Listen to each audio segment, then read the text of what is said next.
Hello guys, welcome to my YouTube channel Learn With DivYan. So आजको यो भिडियोमा चाहिँ म तपाईलाई मेरो SAT English series को रिडिङ सेक्सनमा पर्ने पेयर्ड प्यासेजेस वाला क्वेशन चाहिँ कसरी सल्भ गर्ने भनेर सिकाउँछु.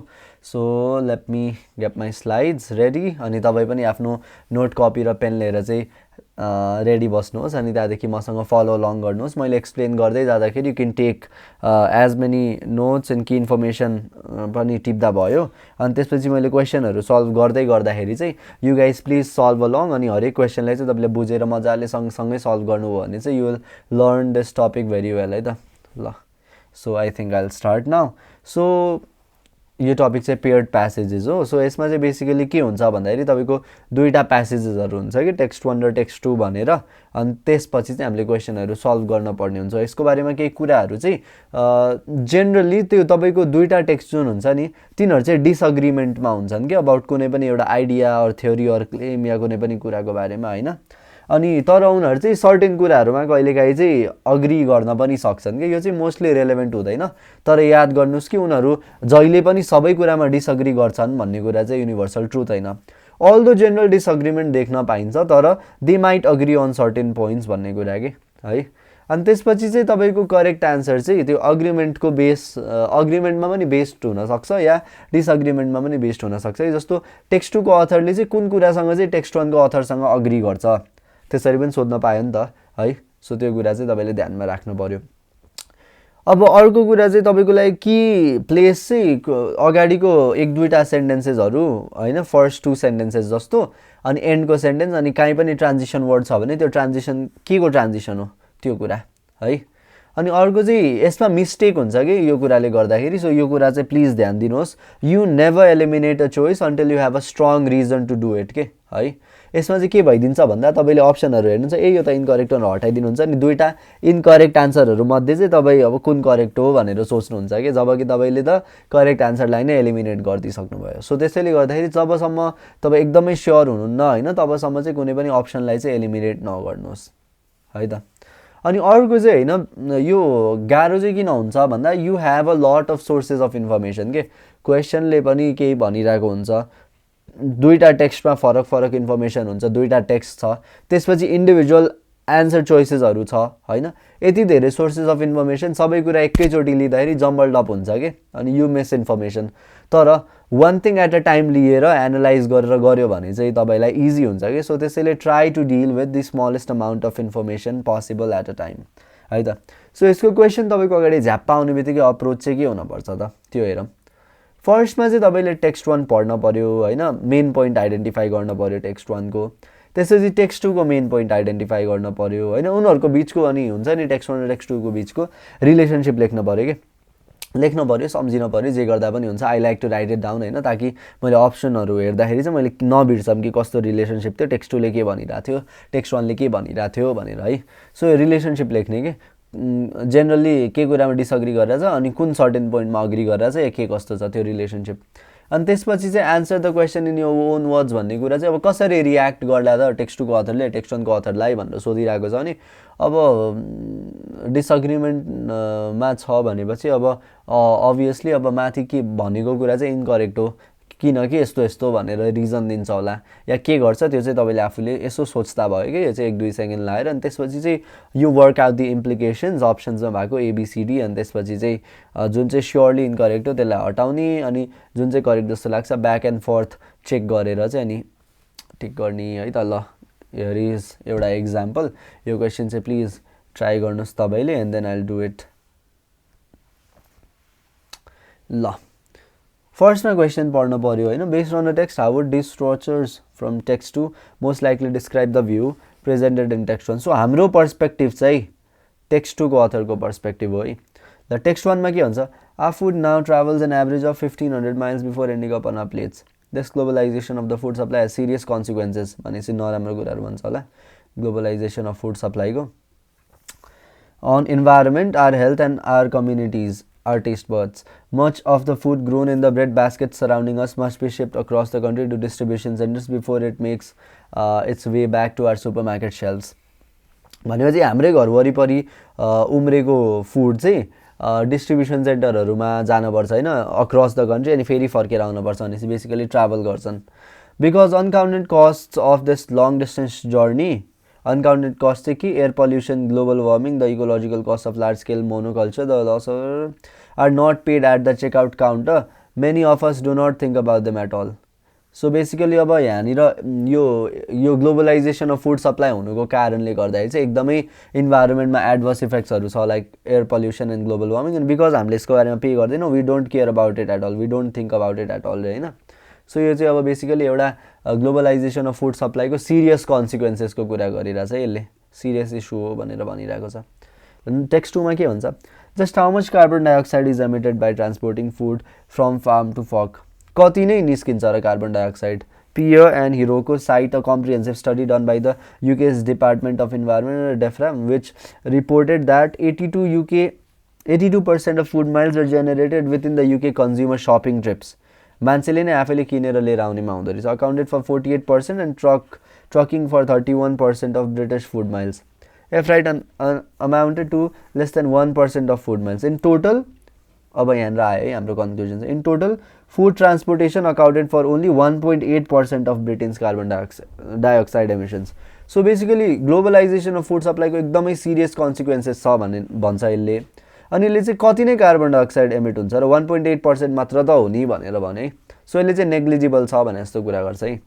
हामी चाहिँ टेक्स्ट 2 मा छौँ. सो हामीले चाहिँ बेसिकली ग्लोबलाइजेसन अफ फुड सप्लाईले इन्भाइरोमेन्टमा त्यति पनि असर पारेको छैन भन्ने कुरासँग चाहिँ रेलेभेन्सी देखाउनु पऱ्यो है त. It is strongly supported by data. It overstates the effects of transporting food. यो हुन सक्छ है. 1.8% मात्र चाहिँ यसै सिरियस कन्सिक्वेन्सेस र के भनिरहेछ है. It appears justified by preliminary findings. Justified देखिएको छैन, इनफ्याक्ट हामीले त अपोज गरेर. It is highly implausible because most consumers do not. अब कन्ज्युमरले कन्सिडर गर्ने कुरा त हामीलाई मतलबै भएन नि है. सो त्यसैले गर्दा the correct answer is B, which is consistent with the belief of text 2. अनि उसले कसरी रियाक्ट गर्थ्यो भन्दाखेरि उसले डिसअग्री गर्छ होइन, त्यसरी. ल यो क्वेसन हेर्नुहोस् फेरि, पज गरेर please do it by yourself अनि म गर्छु. ल, based on the text what would Katherine most likely say about dollars for trees in text 1. So हामी टेक्स्ट 2 मा छौँ again. By investigating interactions between tree species, scientists have found that trees leverage similarities and differences in their microbial makeup to recognize other trees of their own species, and that they preferentially share nutrients with them through their mycorrhizal networks. So basically, चिन्छन् रे होइन through the mycorrhizal network, अनि आफू जस्तैसँग चाहिँ share गर्छन्. The system of roots and fungi that connect them. Dollars for trees growing in the same plot have been shown to share more carbon among them than with the trees of other species. अब dollars for trees को बारेमा चाहिँ हामीलाई के थाहा छ?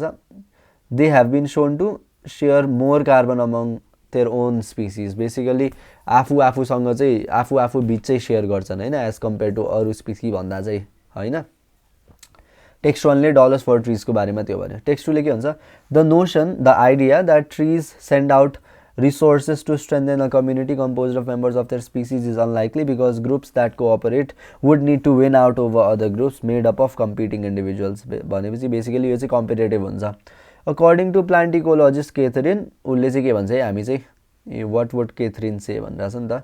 Trees can some time facilitate each others growth होइन, कहिलेकाहीँ गर्लान्. A forest does not function like a single organism होइन, सिङ्गल अर्ग्यानिजम जस्तो चाहिँ काम गर्दैन. It includes a vast array of species with a constantly shifting variety of interactions both cooperative and competitive. भनेपछि माथि भनेको जस्तो सेयरिङ गर्न सक्ने पनि हुन्छ, कोअपरेटिभ पनि हुन्छ होइन, तर at the same time competitive पनि हुन्छ. अब उसले चाहिँ के गर्यो, कोअपरेटिभ हुन्छ भन्ने कुरामा चाहिँ अग्री गर्यो होइन माथिकोसँग, तर कम्पिटिसन पनि हुन्छ है, दे निड टु फाइट भन्ने कुरा पनि देखाउँछ है. ल, सो उसले कसरी रियाक्ट गर्ने, माइकोरिजल नेटवर्क अन्डरस्टुड छैन त भन्दिनँ. They function as if they were a single organism, यो पनि हुँदैन. उसले त the forest does not function like a single organism भन्छ है. See, they are also likely to compete among themselves for some resources. यो हुनसक्छ है, किनकि बोथ कोअपरेटिभ एन्ड कम्पिटेटिभ भनिरहेछ नि त है. The amount of carbon they share will vary. Environmental कन्डिसन्सको त हामीलाई कुरै छैन यहाँनिर, मतलबै भएन. So the correct answer is C. I hope तपाईँले बुझ्नुभयो भनेर. Let's move on to another question. अब फेरि, what would MAD most likely respond to what we know in text 1? Okay, what do we know in text 1?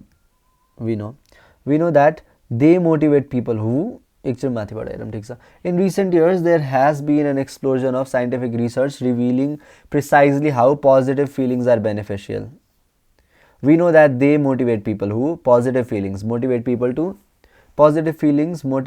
to pursue important goals and overcome obstacles, offer protective benefits against the effects of stress, improve our social connectedness and even ward on illness. So basically positive feelings ko फाइदा को कुरा छ यहाँनिर. The science of happiness has spawned a small industry of motivational speakers and research enterprises. Clearly, happiness is popular. So basically, we know भनेर चाहिँ happiness को positive feeling को फाइदा को कुरा गरिरहेको छ यहाँनिर. ल हामी टेक्स्ट 2 मा छौं. अब टेक्स्ट 2 को पर्सपेक्टिभ लियौं. Happiness it turns out has a cost when experience too intensely. So basically यसले सुरुमै के भनिसक्यो ह्याप्पीनेस चाहिँ धेरै एक्सपीरियन्स गरे नि त्यसको कस्ट छ है. मैले भनेको थिएँ नि फर्स्ट सेन्टेन्सेसहरु चाहिँ एकदमै इम्पोर्टेन्ट हुन्छ भनेर. So there you go. माथि चाहिँ पोजिटिभ फिलिङ्सको सीधा सीधा एकदम बेनिफिट्सको कुरा गरिरहेछ अनि यहाँ तल आएर चाहिँ पोजिटिभ फिलिङ्स यदि धेरै हुने भने चाहिँ त्यसको कस्ट पनि छ है. धेरै भयो भने चाहिँ भनेर भन्छ है त. ल कन्टिन्यू गरौँ. For instance, we often are told that happiness can open up our minds to foster more creative thinking and help us tackle. This is the case when we experience moderate levels of happiness. So basically, यो happiness को फाइदाहरु चाहिँ कति बेला देखिन्छ जब हामीले moderate level मा चाहिँ experience गर्छौं. But according to Math's 2008 analysis of the relationship between mood and creativity, when people experience intense and perhaps overwhelming amounts of happiness, they no longer experience the same creativity boost.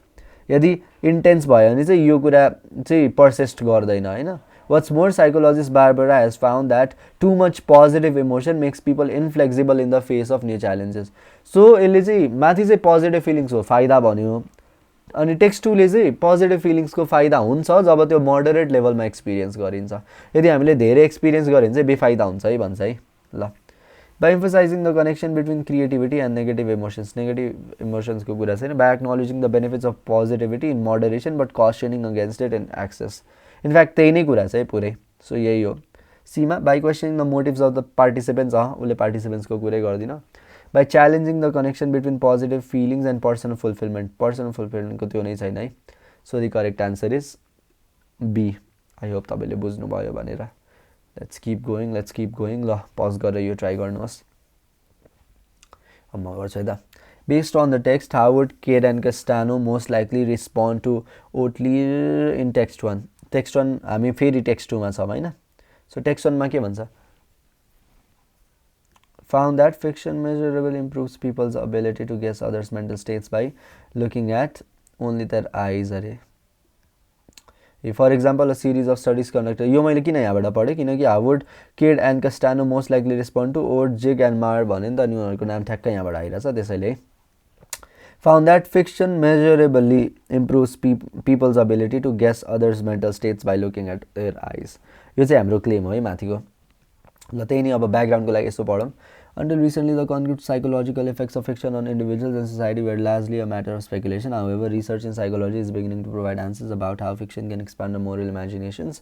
For example, a series of studies conducted by Kiel found that fiction ले चाहिँ मान्छेको ability to guess others' mental state, basically empathize गर्न सक्ने ability चाहिँ improve गर्छ. They interpreted this finding as evidence for the idea that fiction allows people to connect with something greater than themselves.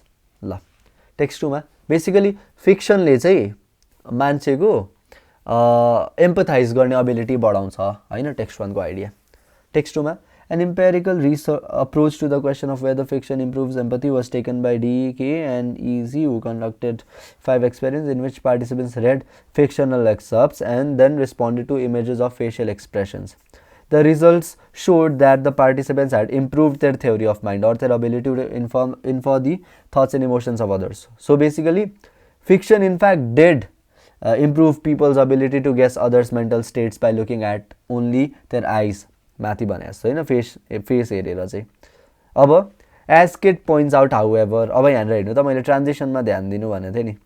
As Kate points out, however, highly developed TOM, that is highly developed empathy, does not always translate into more ethical behavior. अब मान्छेले fiction पढेर empathise गर्न सक्यो तर empathise गर्न सक्यो भन्दैमा चाहिँ यो उले एथिकली बिहेभ गर्छ भन्ने चाहिँ हुँदैन. जस्तै the ability to manipulate someone, for instance, also requires a heightened understanding of other people's emotions. हामीले म्यानिपुलेट गरेर फाइदा उठायो भन्निरा हुन्छ नि. सो त्यो म्यानिपुलेट गर्न पनि त हाई एम्पथी चाहिन्छ नि त है.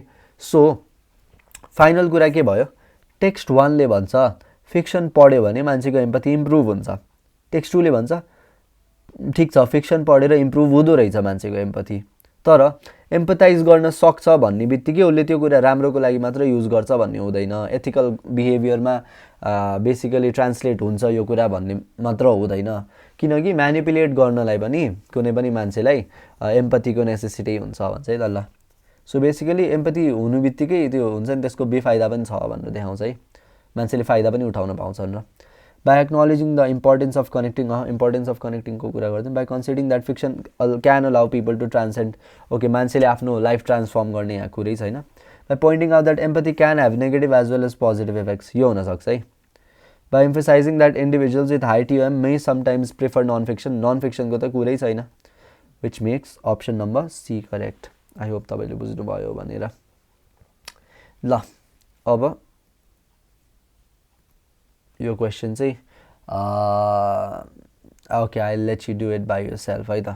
सो यो चाहिँ तपाईँ एज अ होमवर्क गर्नुहोस्, पज गर्नु अनि ट्राई गर्नु, अनि यु क्यान राइट दि के अरे तपाईँलाई कुन अप्सन करेक्ट लाग्छ भनेर इन द कमेन्ट सेक्सन।